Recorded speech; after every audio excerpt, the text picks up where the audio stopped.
Hi there, Glocal citizens. Welcome back to the podcast that inspires a borderless mindset around manifesting a new world. I am your host, Florence Adu, coming to you from Brooklyn, New York this week. And my guest is in the U.S. nation, the nation's capital. She is the Deputy Regional Director for Southern and East Africa at the National Democratic Institute, where she has successfully implemented a wide range of democracy programming across the African continent. In her 20-year tenure at NDI, she supported electoral integrity and political party strengthening programs in Angola, Mozambique, and Zimbabwe. She also coordinated several large international election observation missions in Ghana, Nigeria, and Liberia, as well as serving in NDA offices in Ghana, Guinea Bissau, Nigeria, South Africa, and Zimbabwe. Prior to joining NDI, she was a program specialist at the Africa America Institute, designing and implementing cross-cultural exchange programs for African activists in the areas of conflict resolution, good governance, citizen engagement, and human rights. Gemima Neves Barlow, welcome to the podcast. Thank you, Florence. Very happy to be here with you and your listeners. Yay! Yes, so let's jump right in. Where are you from? Well, I am Cape Verdian.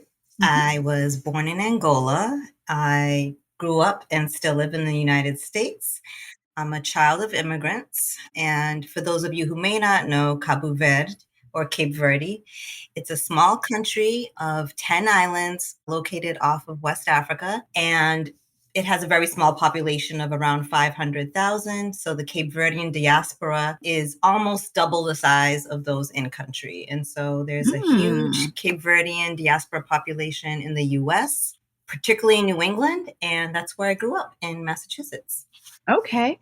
And where are you local? I am local in the DC metropolitan area. I live in Maryland, but I work in the District of Washington, DC. Okay. And what is your craft? Yes. So my craft, I laugh at this because to this day, my family and parents really can't tell anybody what I do because it's a little bit amorphous. But I'm a deputy director at one of the world's premier democracy and governance organizations, a democracy international development specialist with an Africa lens.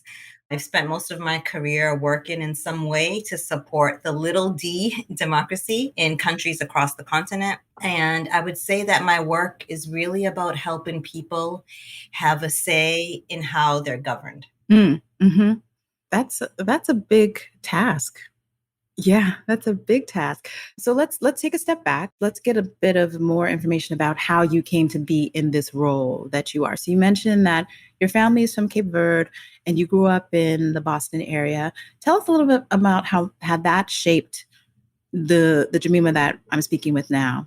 Well, Florence, that's really an excellent question because it had a lot to do with the career path that I chose, coming from a very small country, being an immigrant, being a minority immigrant in this country, as well as being a woman. I fundamentally understood what it feels like and the importance of representation and participation, which I didn't see a lot of people of color just growing up in the school systems, et cetera. I asked a lot of questions, and that really helped drive me to learn more about Africa, where I'm from, and to try to, in some way, help. But that took learning about myself in this country and how we're all interconnected. Did your family spend any time in Cape Verde in your adolescence before you became an adult? Not in my adolescence. Like my father traveled a few times.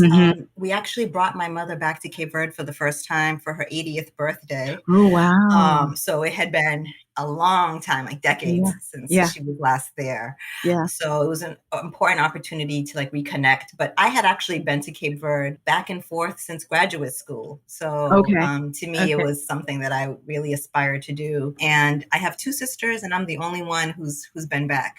Okay. So you're the explorer. I guess. Yes, I've always Yeah. been the explorer. Always had a passion for travel, and Hmm. growing up, it was really important for me to try to find a career path that would help me marry my Mm. travel passion as well as trying to, make the world a better place in some way, shape, or form. I get it. So now let me ask you why the where. So you grew up in the Boston area, and then you have this international background, family of immigrants. A lot of times our families of immigrants want to keep you close. They don't want you to go away, especially depending on your birth order. So how did you come to be living and working and playing where you live now? Well, I knew that I wanted to do international work of some Mhm. shape or form. And it's interesting because there were many points in my, I think, education trajectory where I really didn't know what I wanted to do other than leaving the New England Cape Verdian enclave to Mhm. to do more and see more. Yeah. But with my master's in African Studies from the Ohio State University, I knew that I wanted to deepen my practice in African support. Mhm. And it was really either New York or Washington, D.C. in the US for the Right. centers to really do sound international work. And Mhm. honestly, it was a monetary decision for me. The cost of living is cheaper in DC than it is in New Mhm. York. I Mhm. came out here and I really had to hustle. I knew I had an Africa passion. I knew that I didn't want to work in the private sector. And I also had some hesitancy about doing any direct work with the US government. And so to Mm. me, the sweet spot was trying to find an NGO that had some way, shape, or form involvement in Africa. And so that helped me sort of narrow down my focus. And that's where I landed at the Africa America Institute and then eventually to NDI, where I am now. Okay. So tell us a little bit more about AAI. Like I have since moving to Ghana been more aware of them and meeting more people who've gone through the program. Yeah. So tell us more about who they serve and how they are impactful, particularly for Africans and African Well, Americans. AAI is very unique in this arena. There are several organizations in the U.S. that provide support to what we call international visitors Mhm. or international diplomats that we support. But all the other organizations focus globally, and AAI was the only organization that focused exclusively on the continent. Mhm. And it's a U.S. State Department sponsored program, the Mhm. International Visitors Program, and there was also like a Fulbright component as well too. And really, it's just about creating pathways and intersections of like-minded people from the continent with practitioners here in the United States. It's not about trying to import a US way or a US model of doing things, Mhm. but really to show a broad range of options to help deepen whatever practice of the specialists we were working with from the continent.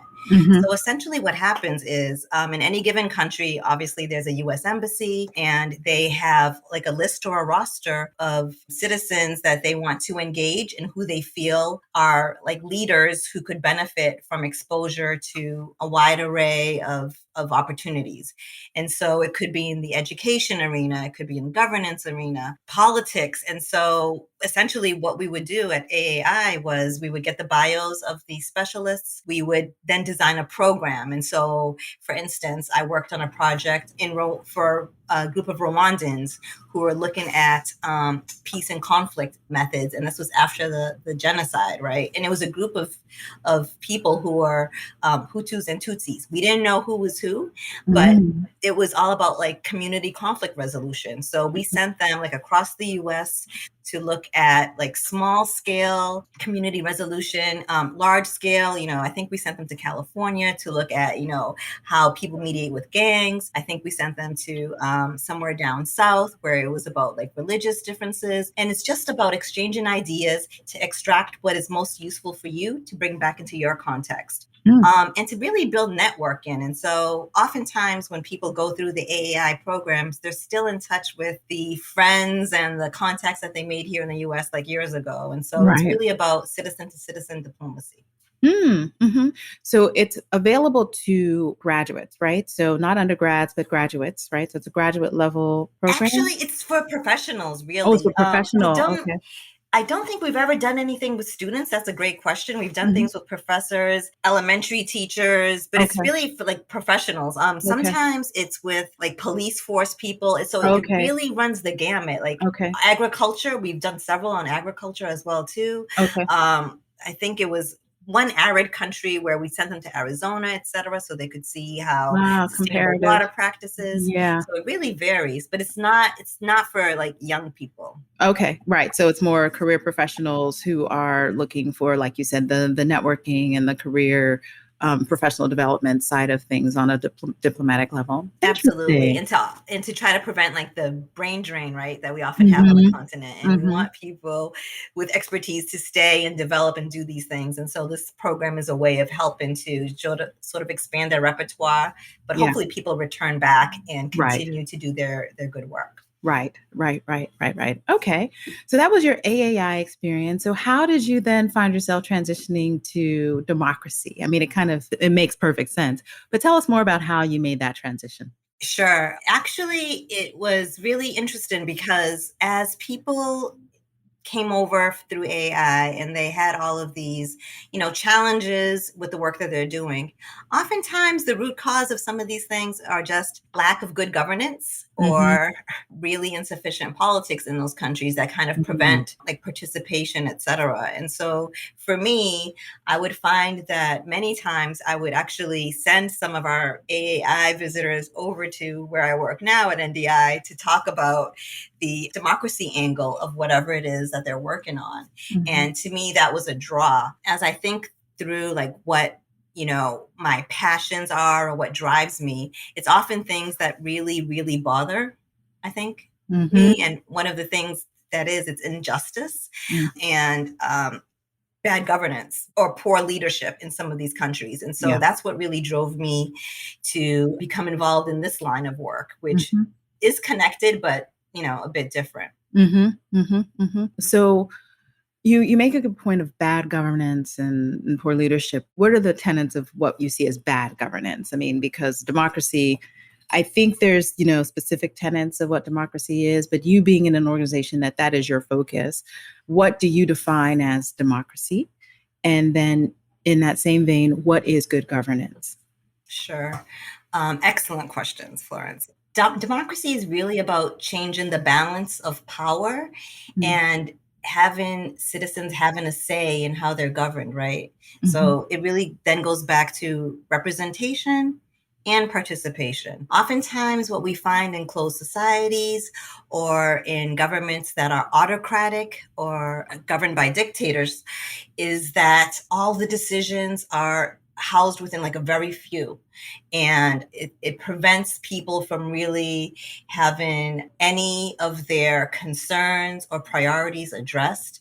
And I would also add that democracy, especially now, can be almost a polarizing term. It's definitely not a perfect system of government, but it is probably the best one that's out there, because its fundamental principles are about people having a say, and not just men, but also women. One of the issues that we face in so many of the places where we work is that there are these hierarchies of power, right? Where, the predominant ethnic group, or because it's a patriarchal society, it's very, very top down in terms of how governance is structured, who can speak up, who can participate. And so it's really a way of trying to like level the playing field in terms of participation. And by participation, it's more than just casting a ballot on election day, right? It's about holding your elected leaders accountable. And a lot of leaders actually don't like that part about a democracy, right? They don't want to be held accountable. They just want to be able to like run amok. And so what we do is it's about like empowering citizens to engage. And sometimes in these countries, it's a learning curve, right? Yeah. Or if you're from civil society or NGO community, it's often seen as combative. And so we try to help diffuse that, find common ground, right? Ultimately, if you're in elected office, you should hopefully want the best for your country. And that should involve hearing from the women, hearing from the marginalized groups, the smaller ethnic groups, or those that persons with disabilities, youth, everyone has a say in their societies, and oftentimes governments that are not democratic are opposed to those having those voices be involved. Yeah. So what percentage of governments across the globe are now considered democratic? That's a good question. I don't know that off the top of my head, but there is a democracy index that I can look up and get back to you on, because there's an annual tracking of that. And you'll be surprised. I mean, there are some countries that kind of fall off the radar. What we see a lot now is what we call like democratic backsliding, where countries that had been doing well just, through change in leadership are going backwards. And so, and one of the bellwethers for that is just how journalists are treated, right? If all of a sudden access to information is being constrained, and with this COVID pandemic, like that is showing a lot of autocratic tendencies are starting to show now, because some leaders are using this as an opportunity to curtail people's rights.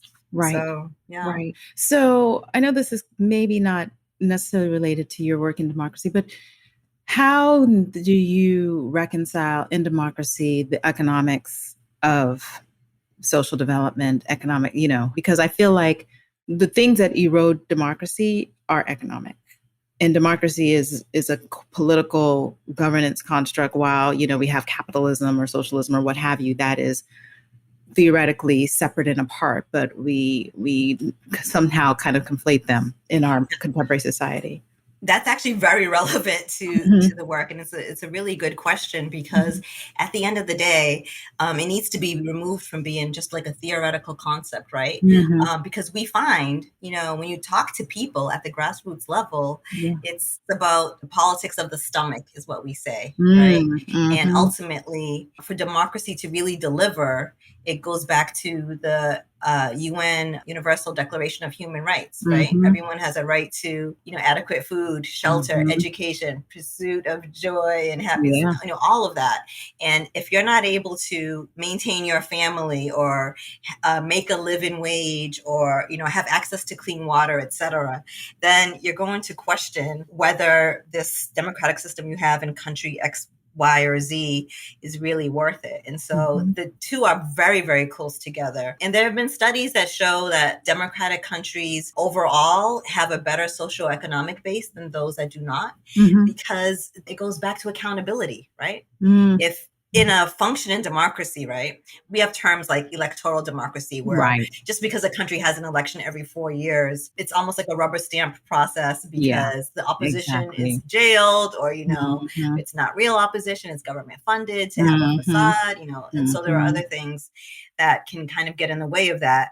But ultimately, in countries that are more closed and more aligned with dictatorships, there's a much, much wider gap between the haves and the have-nots, because those systems lack accountability and transparency. And that's a really big tenet in democracies as well, too. And part of the work that what we do with citizens and also with parliamentarians, because depending on what project or country that we're in, sometimes we focus with just citizen groups, helping them with advocacy and conducting like research, right? And research in the sense of public opinion polling. Like that's a powerful tool that is not used often enough. And on the continent, I have to give a shout out to Afrobarometer, which is, housed in CDD Ghana in Accra. And the ability to speak to citizens directly about what their goals and aspirations are for democracy, having that information, and then going back to elected officials to say, look, these are the policies that people want, or overall, like most people on the continent do support democracies. However, they're not happy with the way democracy is delivering. And that's something that is a big push in this arena as well. Like we always have to evaluate ourselves as democracy implementers. How are we helping democracy to deliver in these countries? And really, we're there to do background support, because the real work is done by the people on the ground, the members of parliament, members of political parties, especially political parties, because they have like a hard row to hoe, because there are a lot of impressions of, how political parties should behave and actually do behave. And so we work with them as well, too, so that, again, you can use data to find out, okay, what do citizens want to see in their government? And as a political party, how can we put together a policy platform that appeals to people so that they can vote for us instead of voting on strong men or because you're passing out bags of rice or T-shirts or money or etc. Those things are so ephemeral, right? And then ultimately you're left with the same shoddy roads, lack of schools, etc., that you had always. And so it's really helping people connect these dots so that they can have their agency to, have a better country and a better lives for themselves. I mean, that's what we all want at the end of the day. Right.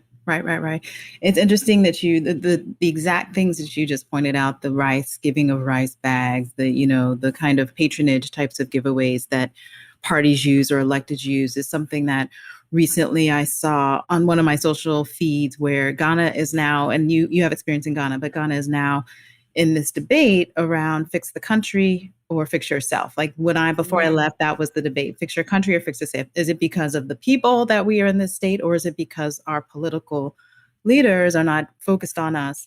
And so the youth have recently just started to rise. And so the clip of this was youth throwing the rice bags back into the MP's truck when he came to give out rice and said, fix the country. We don't just want rice bags anymore. So I feel like their parents' age, they were the give me age. They were like, we'll take it. We don't care. We know. And they were he's a strong man. We'll still stay with it. So to a large degree, I feel like the blessing that we have now is social media to some extent, particularly with the youth, because they're now seeing we don't have to take it. If they're uprising over here, like I thought that after the Arab Spring, Sub-Saharan Africa would have been a lot quicker to have started to uprise. I think we're coming on like 6-7 years ago, if I'm not mistaken. And now we're starting to see in Nigeria, and in Ghana and a number of countries where we're holding people to account, particularly on human rights. But there's a lot of pushback. And then you start to see these things where the media is silenced. A lot of what we thought we saw, the president of Nigeria silenced Twitter for a moment recently. So with that in mind and kind of looking back at your work in Africa specifically, your impressions, what are some of the tools and what are some of the techniques that you see being more effective and less effective in getting to this fix the country concept for young people? Florence, that is excellent points that you raise. And just to get back to the protests, these social movements really that are really coming up, right? And we see it not just on the continent, but like globally. And it is led by youth and oftentimes led by women, with Sudan 2 years ago, right? Yes. I mean, South Africa recently as well, they're still having backlash about things and people are feeling frustrated and they feel like the normal channels of dialogue aren't even there because they're not being heard. And then therefore people go to the streets. And so like, that's a problem, right? But it's also an opportunity for elected leaders to really step up and listen. Or if they do the opposite, then, then these countries remain in further crisis, right? Because these fractures that were already there grow deeper. You also made an excellent point about social media and technology. I think that's an area that we work in a lot more now too. We call it DemTech, democracy and technology, right? Because it is a tool, right? It's not the answer. It's not a silver bullet. And we also know that there are some inherent difficulties with that as well. Right. Especially, again, if you look at the continent, who has cell phones with Wi-Fi? Oftentimes it's the men. Oftentimes it's those people who are living in urban areas, not the rural areas. In most of these countries, the majority of the population are outside of the urban areas. And so there's that divide. And in terms of who has the money to actually purchase these things, et cetera. So that also kind of controls who can participate in these things. And so these WhatsApp discussions, et cetera, there's a big concern about misinformation and disinformation in social media, right? Because it can be used for good or it can be used for evil in some cases, and we've seen that where, photos from 10 years ago in another event is Right. shown in another country So to try much. to agitate groups of people, right? Yeah. Facebook has to have greater responsibility in these things. And so Right. like they're being more involved in trying to be more socially responsible with how people use these tools. But it's a Let me great ask you, opportunity. do you have close relationships with the social media companies at all? We do. There's networks actually now that are formed with the social media companies, Okay. and sometimes governments. But then that can be tricky because if Facebook is asked to shut down in country X and it does that, that really sets a bad precedent. And Exactly. it's a tool that's been used even in the past like year and a half pretty frequently on the continent. Frighteningly frequently, actually. Things are happening at Swatini as well. And the first point of call almost is to unplug people so that they can't communicate and they can't organize, right? But yeah, I mean, these companies, these social media companies, Twitter, all of them have a huge responsibility to play in this. And so it's about raising awareness with them so that they realize the impact of their work and so that they can be more proactive about shutting down false accounts, etc., and holding people accountable as well too. So yeah, there's a lot of dialogue, and DI is part of a few networks that work with Facebook and others to try to shed a little more light on this and hold them more responsible. And so it's ongoing. It's an ongoing discussion, but it's here to stay, right? I mean, social media is only going to get further expanded and more access will be used. And so because it can be used for such like nefarious purposes as well as for positive purposes, it can't just be like willy-nilly. But like there has to be a focus. And I'm sorry, I interrupted you when you were responding. So I don't remember what I was saying. No problem. Where we were going was in your on the ground experience. Oh, yes. So in terms of tools that work, so definitely there's a side that, well, generically it's called like capacity building, right? But again, this goes back to giving people agency, not doing for them, but helping them do for themselves, right? And a lot of that, like for instance, if it's about increasing women leaders, right? A lot of that means you first have to agree and want to be comfortable with running for office. Right. That's a huge step. And there are big cultural impediments to that still to this day in 2021. If you're single, then you're targeted and labeled as XYZ. If you're married, then the expectation is you can't run for office because you need to stay home and cook and tend to the children, etc. With social media, you're attacked viciously. And there are studies on that as well, too, that women who run for office have an increase and more heinous attacks against them than men running for office. And like that's just out there. Right. So you have all of these hurdles, but then it goes back to representation. And so it's given women the tools to, like, NDI's developed some certain tools that you can do like an assessment, like a checklist of where you live, what you do, et cetera. And at the end of the process, it'll tell you what your risk matrix is. And then it outlines steps of what you can do to protect yourself and to make sure that you have the resources at play so that you know what you're getting into when you run for office. Oh, wow. That's cool. Sometimes it's public speaking. So we'll do like a series of public speaking skills, confidence building. How do you fundraise? Because that's a huge impediment as well, too. Like who normally has access to resources? And so all of these things, how do you network? How do you, like the concept of door-to-door campaigns is still foreign in a lot of places. And, but having that person-to-person contact where people can hear from you in terms of how you have a better policy, right? Because it goes back to the old way of politics, which is, the bags of rice or, promising to dig a borehole here, et cetera.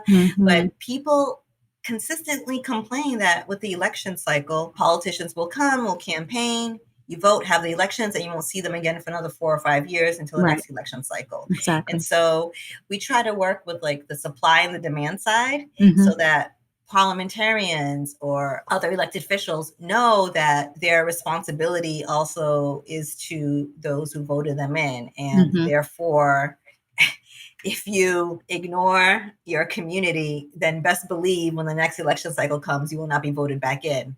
And that's why you see such high turnovers as well on every election cycle when, people don't take the time to have that constant communication.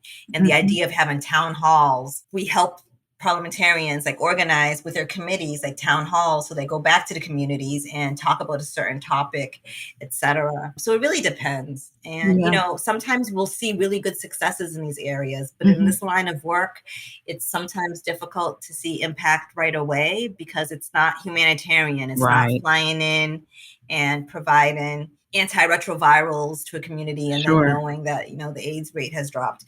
When it's democracy strengthening, it's like a slow building process. And as we know, the whole tenets of democracy, it's not a destination, it's a pathway, right? So it's a journey. And we never quite get there. And we see here in the United States, we're not same, different, exactly. No, it's always being challenged. It's always being challenged. And so in the context, we know that, colonization had a huge impact on governance and governance concepts in Africa and even in South America and around the globe. So when you think about some of the hurdles that you may have experienced with elections and things like that, what role does colonization play overall and more culturally, right? Because when you come from a culture that everyone doesn't have a say, but everyone believes in this leader. And so you have that as your framework that still exists, right? So in most African, I'll speak from my West African experience, most of West African cultures still have a chief. They still have, their whole chieftaincy structure that now is parallel and oftentimes in some ways usurped because of the new democracy. And it becomes even more challenging because land rights are now part of that conversation. So what are some of the techniques that you or might even suggest in terms of marrying and modifying what we in the West figure is like very straightforward democracy for success in Africa? I mean, it's really about adaptations, right? Because nothing is like permanent in time, right? Culture changes through the course of time, and democracy writ large is not like one size fits all in the sense, other than the basic tenets of it, right? Sure. And there are ways and there are successful examples of communities and groups that have respect for the traditional structures, but still allows for the democratic pathways. Like in some of these places, it's against the tenets of democracy for the chief to tell a village, you have to vote for these 4 candidates and that's it, right? Like that's fundamentally that can actually do a huge disservice to the community if those 4 people just happen to be people who have, family ties to the chief, you know what I mean? Yeah. And so again, it goes back to like agency. There are points in time, like religion also has a big role to play in this as well too, because in some communities, it's like the imam or the traditional healer or someone else, or the priest or pastor who has a large sway and tries to tell a congregation, you have to vote this way, or et cetera, or this is bad and that is good. But ultimately, it's not, I wouldn't say that they're contravening against each other, but it's really about letting people know that they do have a right to have independent thinking and their choices. And then when it goes back to the gender dynamics, for instance, you can boil it down to, the father as the head of the household informing the family, this is the way that we're going to vote because I say so. And again, that could be voting against your interests if it's a candidate that really doesn't meet, the needs that you feel as an individual or as a community is there. But it goes back to dialogue and trying to break down these assumptions that we all have about one another or institutions. And when you can have a dialogue, and that means allowing everyone to have a seat at the table. Oftentimes, when there are these opportunities to have exchanges of ideas, be it, in a policy discussion, et cetera, who are the main speakers? It's the landed class, it's the men, the older men, right? Youth aren't allowed to participate, but, on the continent, we have a youth bulge. Yeah. Right? Yeah. And I can't think of any country that doesn't have, the greater portion of the population in most of our countries is it's under 35. By and large, like 30 and under. Yeah, or less. Exactly. Right? Exactly. So, but systematically, it's that very group that's not being allowed to participate in the democratic process, aside from casting ballots or trying to use youth to cause havoc around elections to prevent people from showing up at at the ballot box. And so it's really about education. So it goes back to capacity building. So letting people know what their rights are, and then how do you make those actionable, right? Because I think we found, especially here in the US, if you take things for granted, it can be taken away from you, right? And so it's important to have the checks and balances and, to make sure, hey, in this budget, like we need to have transparency in our national budgets. And so if you have, X amount of money set aside for health, and it says here, there's supposed to be a clinic built in my community, and it's been 3 years and it's never showed up. But the person in charge of that has a brand new Mercedes-Benz, et cetera, that's a problem. And it's about transparency and holding people accountable. Right. Yeah. So that's a big part of it. That's a really big part of it. Yeah. So it sounds like, to your point, information is the foundation of it all. And so that information education loop is the answer to progress ultimately. Yeah. Yeah, it definitely is. And having support. And that's why having networks and trying to have allies that are outside of the usual suspects, right? Some people might not think, hey, what about this trade union group? What do they have to do with, I don't know, the health budget? But they do have a say in the health budget, you know, because the trade union represents maybe X percentage of all workers in any given field. Sure. And they have families, and they need to get out there and get things done, and so they have a vested interest in this. And sometimes it's about telling groups that aren't normally part of the process that they should be involved, and they do have a say. And this goes to LGBTQI groups as well too, who are often the most marginalized of the marginalized on the continent, right? And just linking them up, like, maybe more of you need to run for office. Maybe more of you need to speak up. But you have to be supported as well, because if you're out there on your own and you don't have the support, the risks are higher. Exactly. Yeah, definitely.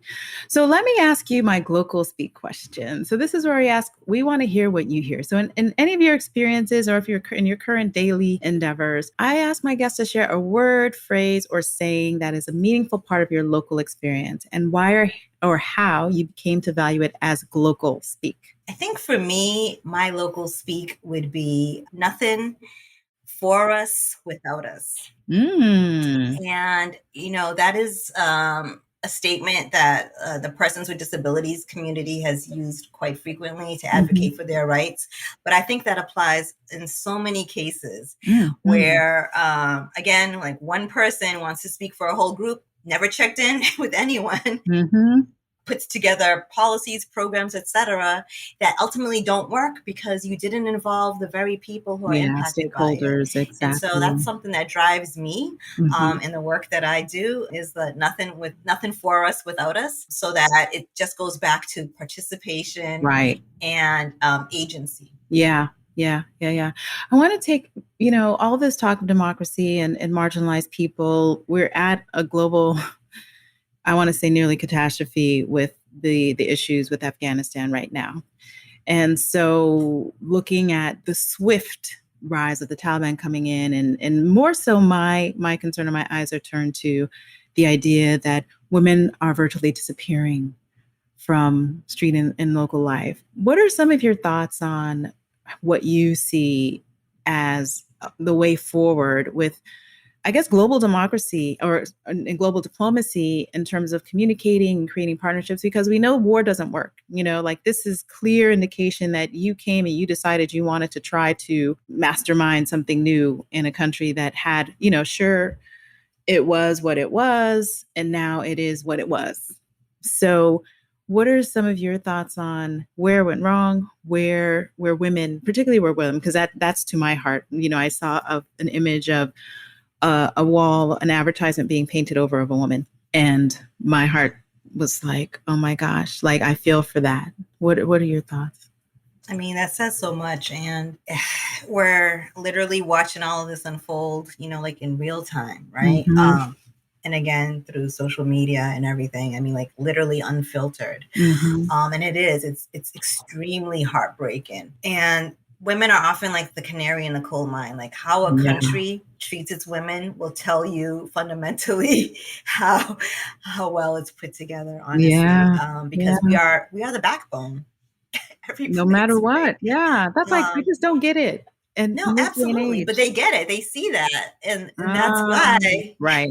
I That is mean, the in reason. war, oftentimes what the first thing that they do is they go after the women and children to demoralize, the enemy, et cetera, right? Through rape and a bunch of other things. And so that shows you that we still have so much work to do. Yeah. Like this, we're seeing like the worst of it, like right now in the situation.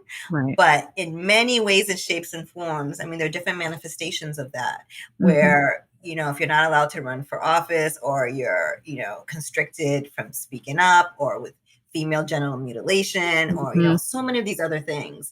And so I really hope that dialogue can happen. War is never the answer. And I think there's a saying in the diplomatic community, when diplomacy fails, that's when conflict arises, right? And it's really about sitting down with people that you may not like, you might not respect, you might not care for.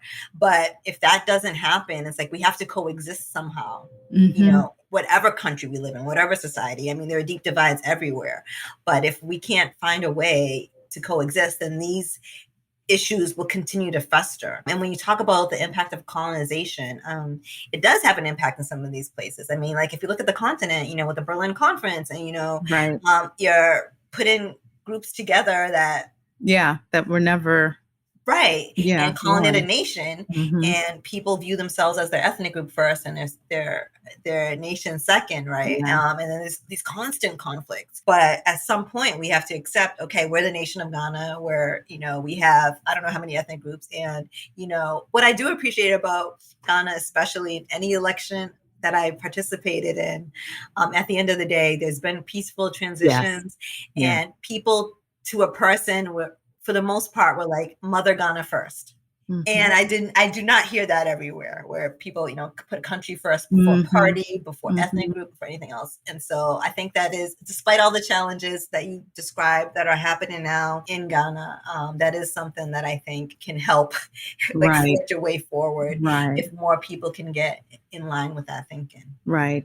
Human first. That's my motto now is human first, we're all humans. So the idea that because you're a man or you're an elder, that you are more, better, anything than this other human, you don't deserve as much water, you don't deserve as much air, you don't deserve as much vaccine, absolutely. These are the issues that we're even dealing with that are not being, unfortunately, exposed to a large degree in the Western media. And so, hopefully in our work, we start to raise the information veil for things human like first. that. I love that. Yeah. I'm actually going to bite that. So good.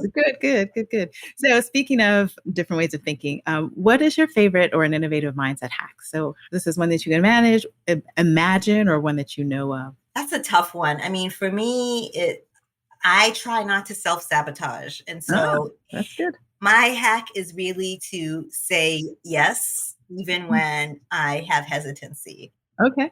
And that really has provided me with more opportunities, more engagements, and really helps to push myself to the next level, to get uncomfortable. You have to get uncomfortable to learn and to get to the next level. And though just me personally, my first instinct is to say, no, let me think about it. But I think I find that when I say yes and I try, even if I don't, come out perfect at the end, there's always a good learning that happens with that. So that's the closest thing I have to a hack. That's a good one. Yeah. Just don't say yes. It's like an open heart, you just say yes, open heart, open mind. Yeah. Absolutely. That's a good one. Yeah.